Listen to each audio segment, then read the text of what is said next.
Anyway, I talked a bit whenever I did, about this meeting in Hawaii that I had with all the masters. And because it was so wonderful for all of us, we decided that we wanted to meet again the next year. So we met at Barbara Brown's place in British Columbia.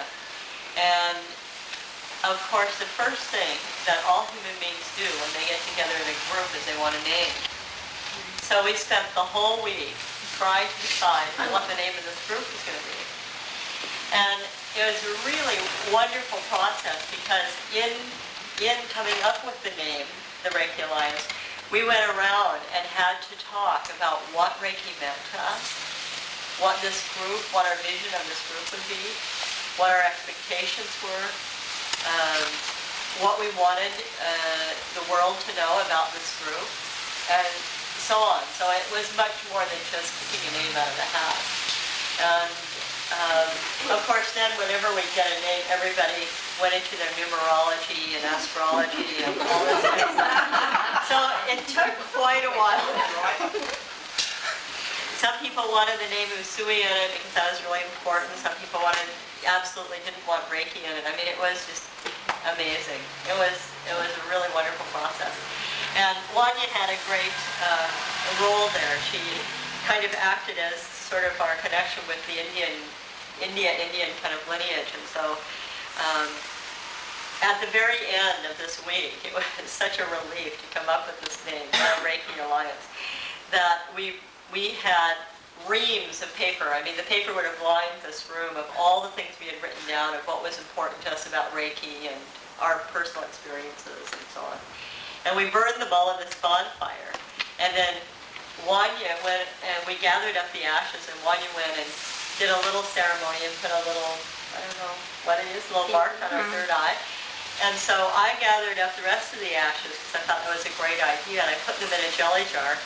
And they're at the Reiki Alliance office. Because for me, this is really the birthing of the Alliance as an organization. This history is my opinion, by the way. I just wanted to know that. Some other people would say it in a very different way. The next couple of years were spent in talking about what the Reiki Alliance would do and why we were together and so on. And at the very next meeting, the subject of a little book came up. And I was very adamantly against books and the written word about Reiki. And in some sense, I still am. But some brilliant woman happened to ask me one night after a big debate, well, if there were a book, what would it be like? And I said, oh, very good question. So I thought about it and I told her, and she sort of ran out of the room. And she didn't do this, but her energy was kind of like, hey, you guys, I got it now. So we talked about it the next day of the meeting, and we all agreed that that's what we wanted, was something like that, a very small little book that was beautifully done, that would just tell the history of Reiki, and have the pictures of the masters, and that was about it, the Reiki precepts. So we charged, is that a word in Australia? Mm-hmm. We charged someone with doing the book and putting it together and writing the story and so on. And she ended up not doing it that whole next year.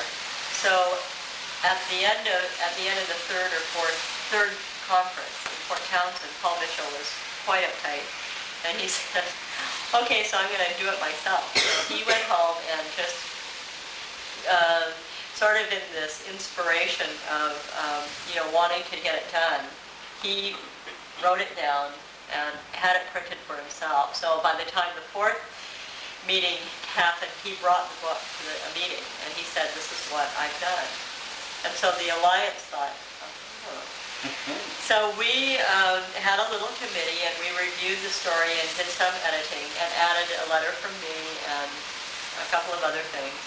And then we printed a whole stock of them. At that time, it was 1,000 books or something. We were quite scared because there was quite a lot of books to print and everything. And everybody wanted to have something special for themselves in the book. So we ended up buying all these little things to add on a couple of pages in the back so people can add their own story to it and stuff. We never used it. We now have 1,000 of these little tab things that we to add on to the back of the book. But anyway, in the next years, we just have used them. And I think the first, well, I know the first translation was in German. And the next translation was Dutch. The next translation was Spanish. And now there's some in Italian, French, Russian. Italian, French, Russian. Was it that? Was it not? Well, it's translated, but it's not printed. Italian, French, and something else. Did I say Spanish? Mm-hmm. No. So those are the languages that it's out in now. And about the Blue Book, what's sort of an aside, what's been interesting for me is that the Germans have always had a hard time with their translations. They've never liked them. We've retranslated it 2 or 3 times. Finally, a couple of years ago, I realized that it wasn't really the translation that they were upset about, but it was because the book really didn't have the kind of completeness that they wanted, that there was something missing or off in the energy of the book itself, not the translation. So they kept complaining about the translation, but I always felt like it was something very different. And then I started looking at the book, and I realized that from the time the book was written, or from the time that the story ends in the book, to then was 10 years. And those 10 years hadn't been talked about at all. And that the energy in the very end of the story is a little bit on the weird side, because I wasn't clear about who I was at that time, and neither were they, and there was just all this mix-up. So I just felt like at that point that I really wanted to have a revision of the book be made.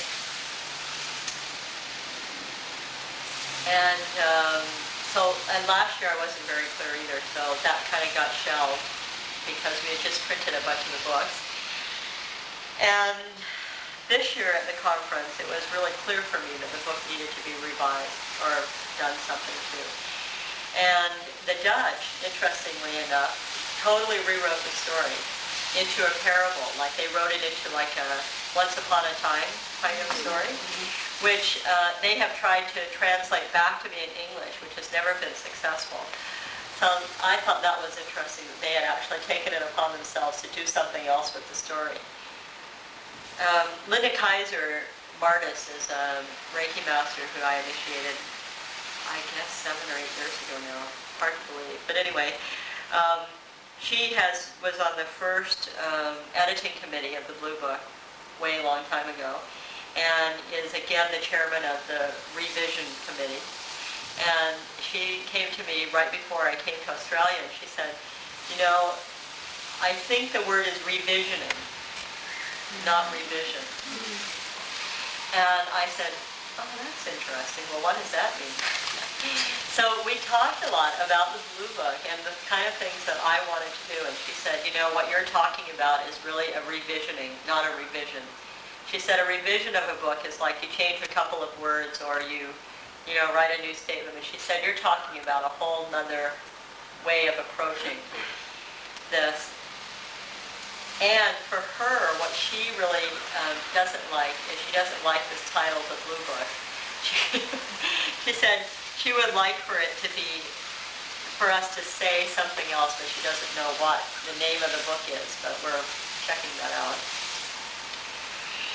So what I would like to see in the new book that's put out by the Alliance is the history written as the teachings of the lineage, rather than a data history, which is how it's presented now in the book.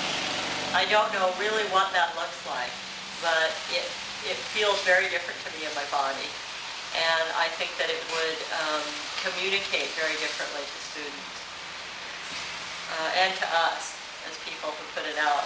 The other thing, and this is a pretty radical idea, the other thing that I would like to do with the Blue Book or the revisioned book, is that I would like for the sale of the book to be open to any Reiki master, not just the Alliance I feel master. very resentful sitting there with this in my hand and me saying no, this is not available. So you, by saying that, you can just lifted, a whole pile of real feeling of, but why can't any student have this lovely gift? Because it is a Reiki gift to a student, and Reiki is a gift from God to us all. And you in your wisdom and friends put it down in a lovely way that everyone can share. Anyone who takes Reiki, this book, this story should be valuable to them. That's how I'm feeling. Like, literally, I felt slapped in the face when you said, no, you can't have that book. Because I am a Reiki master, and my life has been committed to Reiki. I don't know whether anybody else might have read it. That was my feeling. So thank you for sharing your story, because you've now cleared it that you feel it should go to other people. Yeah. So I don't know, I don't actually know what will happen, because it's not up to me. I'm a member of the organization. For me, part of the organization, part of the thing about the Reiki Alliance as a group of masters is that one of the tenets is to steward the Usui system of natural healing. And part of that stewardship is to put out communication that has to do with the Usui system of natural healing, of which this book is a vital part of that stewardship for me. It's also important to me, and this is the other side of the coin, that members at the time that we decided to sell it only to the Reiki Alliance members is because this book is supported and printed by our dues and is supported by the financial participation that we have in the Alliance itself. And it's a non-profit organization, so we can't actually sell it to other people outside of our organization and allow it to be sustained. That's the financial part of it. The emotional part for me is that even though the presentation of the story is copyrighted, the story itself certainly isn't copyrighted. I mean, I assume that somebody could print their own book if they wanted to. This was part of the identity of the people who got together and joined together. And so for me, it's not, for me as a member of the Reiki Alliance, as somebody who's come through the history of it, it's been an important identifier for us. I don't know if that's completely true anymore, and that's something that I'd like to explore in the meetings. It's, as I said, a pretty radical idea. I'm not sure that very many people are going to support this idea. The other thing that that the Reiki Alliance prints is certificates and the little homes, which I have some problems with myself personally. The certificates are again done because they wanted to have certificates. Not everybody liked the ones that I used, and I wasn't open to having them used just universally. They're my certificates. They were done for me by Michael, and they have a very personal connection to me. So they drew up a kind of a very formal, simple certificate that feels very good, and again, it's an identifier of the Alliance membership. And what this gets into for me is sort of like this question of certification, and it was very clear for us that we are not a certifying body. That's not the function of the Alliance. The Reiki Alliance was founded and is still a group of masters who just want to come together and support each other and have meetings once a year and talk about some of the things that are going on, and to have that intimacy of being together in a group and seeing in some way how deep can you go. Yeah. So we have, over the last 9 years or so, really explored, I think, a lot of very difficult questions. And in the beginning of the Reiki Alliance, basically the membership was masters who were initiated by Takata, masters who were initiated by me, or masters who were initiated by those masters initiated by Takata. So it was a very clear kind of lineage that was represented by the Reiki Alliance. In the last 4 or 5 years, even before the Great Friedrichsdorf Address, people were already starting to want to become members of the Alliance, or people were saying, well, we don't know, and I don't know, what about this membership and stuff like that.